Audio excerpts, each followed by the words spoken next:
Hello, everyone. Thanks for watching. I'm David Hopper, Austin Bureau Chief of 360degreesound.com, where we bring you music from all angles. The 2026 South by Southwest Music Festival is upon us, taking place March 12th to 18th in Austin, Texas. We'll be bringing you exclusive interviews with artists as part of our South by Southwest Artist Spotlight series. Today, I'm joined by Jamie and Leah from the UK-based four-piece indie band Congratulations. Congratulations is scheduled to play three official showcases at South by March 12th at the Palm Door on the Six Patio, March 15th at Lowdown Lounge, and March 17th at Hotel Vegas. Jamie and Leah, thanks for joining. Of Thanks so much for having us. Great to be here. course. Well, Hi there, you all right? hi there. I don't normally ask this question because I know it's one you get a lot, but I do want to ask how you came up with the band name. It's all lowercase. Congratulations. Is there a story behind how you decided on that for the band name? It came from when we, like, when we were trying to come up with the band name. We all had a big list of names, and we all thought we've got the name right here. Each of us thought we've absolutely nailed this. And then bringing this huge list each, every single one was rejected by someone. Because it's one thing where we said we all have to agree on the band name, and nobody did. And we were kind of inspired by, Radiohead. They took their name from a Talking Head Yeah, song. So Greg went through his iTunes library, yeah. and just sort of going through, like, looking to see if we get some inspiration. And it was actually the second MGMT album. It was called Congratulations, Yeah. and that was the first one that said out loud, and it was the first one that someone didn't immediately say no to. And then I think from there we were like, okay, well, I guess that's the only one we like of the bunch, so we'll Yeah. go with that. That's cool. Yeah. I always thought it was interesting that Radiohead, yeah, named themselves after that Talking Heads song because I mean it's a decent song, but it's kind of a more obscure Talking Heads song. I think it's on the True Stories album, and I think it's actually maybe Radiohead 2 words on the album. But It anyway, is, yeah, it's yeah, yeah, separated. Yeah, yeah. But yeah. So yeah, so when the true. publicist pitched congratulations to me about an interview, I was immediately intrigued because she described it as Tune Yards meets Sleigh Bells meets Prince. I was like, oh wow, I do like all those artists, and I got to hear what that sounds like.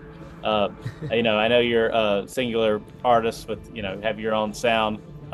Wonder what you thought about that description. Is that something that the publicist came up with, or do you tell people that when you're kind of describing your sound?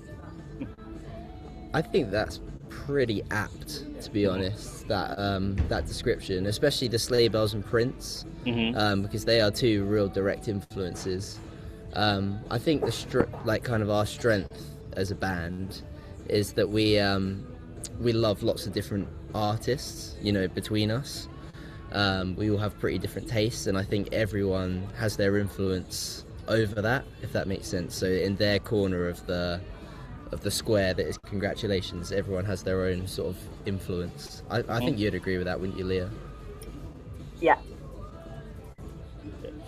Yeah, I mean, speaking of influences, I mean, I know it's maybe not the most exciting question and probably one you get a lot, but I am interested to hear your influences. Maybe start with you, Leah. Who are some bands and artists you grew up listening to? And Uh, yeah, for me personally, it was like 80s Europop, like Erasure. My mum and dad are like massive Erasure fans, and that was like the core sort of like band that we listened to, like as a family, and that's like everything was based around that. And then wider than that, it was like Pet Shop Boys, Alison Moyet, Depeche Mode, etc. Bands of that era really sort mhm, of like Jimmy Somerville, really flamboyant vocals, sort of like that shapes my sound specifically. But yeah, wider than that, it's definitely like it's sort of everything. It really is like I know it's a bit like sometimes it can be quite tedious to say, but it really is everything. I think we see the like beauty in so many different genres. We're like, oh, I like that. We're gonna do something like that. Oh, we'll try and do this. And I don't know if it's been said before, but I'm a huge metal fan. I just find it just rocks, you mhm. know. Yeah, wide variety there. And Jamie, I understand that you, you take a lot of inspiration from Prince. With you have a lot of funky guitar licks on the record. Is there a particular era of Prince that you gravitate to and draw inspiration from, or had a That's pretty such a long marvelous career? Yeah, question. yeah, yeah, Yeah, I mean, Purple Rain was always the big one. yeah, That yeah. was like Leah was saying about Erasure and her family. Prince was like the big one that was always on in the car with my Hmm. mum. She'd always have that on. But my mum's favorite album was always Parade.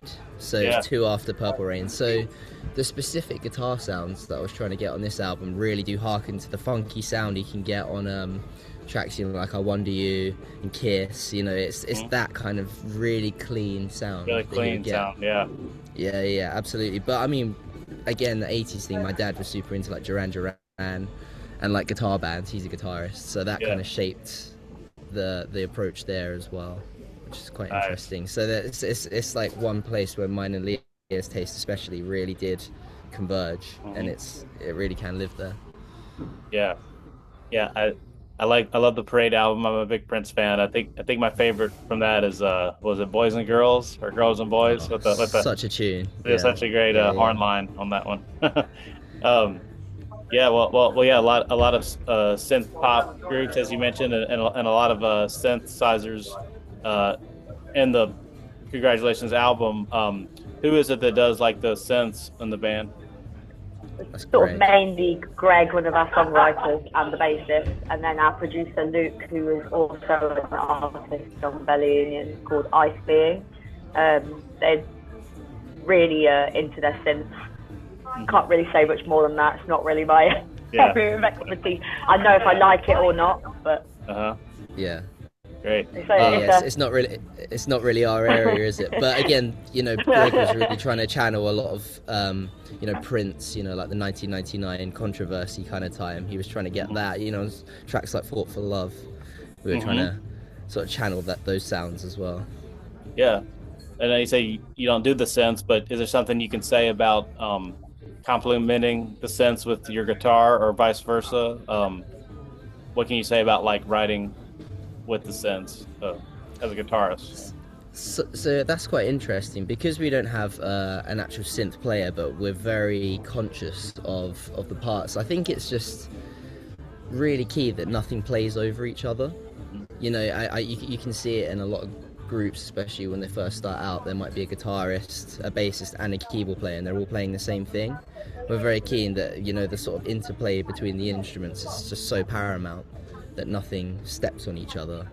In terms of parts, but also sonically in terms of the sounds as well. Because the guitars are all very brash on the album, as you heard.